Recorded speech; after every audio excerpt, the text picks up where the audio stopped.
नमस्कार दोस्तों, मेरा नाम है सूर्यदान चारण और आज आप मेरे साथ चलेंगे हमारे बिरानी खेत पे। बिरानी मतलब कि ऐसा खेत जहाँ पे बस मतलब सीजनल फसलें तो नहीं होती, बारिश पे निर्भर जो फसलें होती है। बारिश पे समझो तो बाजरा हो गया और मोठ हो गई और ग्वार हो गया। मोस्टली हमारे रीजन में मोठ बहुत कम मात्रा में और ग्वार बहुत अधिकतर पाया जाता है।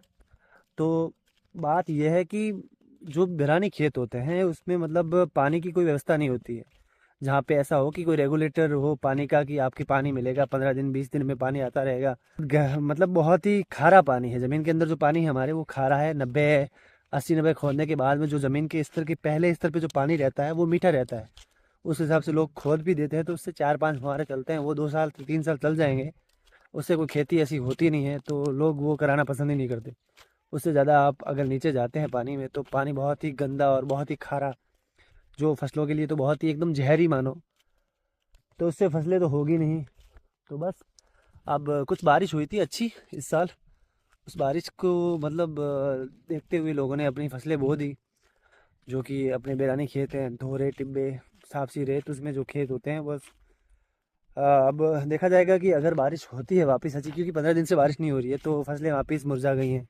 और लग ऐसा रहा है कि अगर 4 5 दिन अगर बारिश नहीं होती है तो फसलें ख़त्म हैं। उसके बाद वो जो बीज थे वो मर जाएंगे। उसके बाद उनको मतलब पोषण ख़त्म हो जाएगा। ज़मीन के अंदर जो पानी था वो तो ख़त्म हो गया और बारिश रुकने के बाद में एकदम से आंधियाँ चलने लग गई, जिससे अधिकतर बीज भी बाहर आ गए।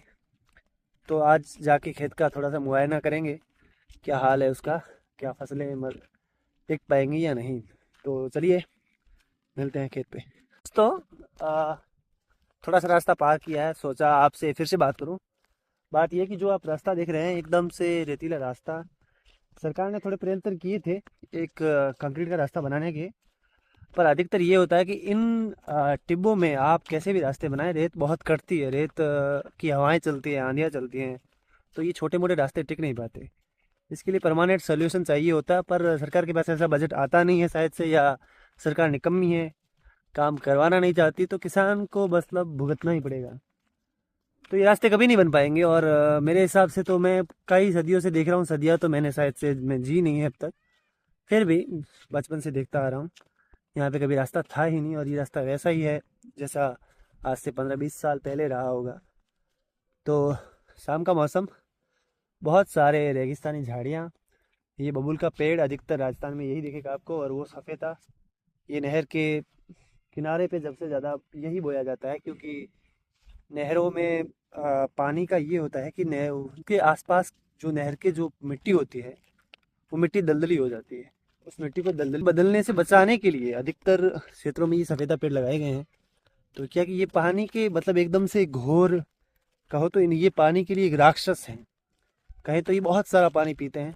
ये अगर किसी ज़मीन में है तो आपकी पानी ज़मीन का पानी तो ख़त्म मानो, मतलब पी जाएंगे। बहुत ही ख़राब पेड़ अगर आपके खेतों में है तो जल्दी से निकालिए, क्योंकि काम का पेड़ नहीं है, बिल्कुल ख़राब पेड़ है। और ऐसा रहेगा कुछ रास्ता आगे भी। तो चलिए मिलते हैं।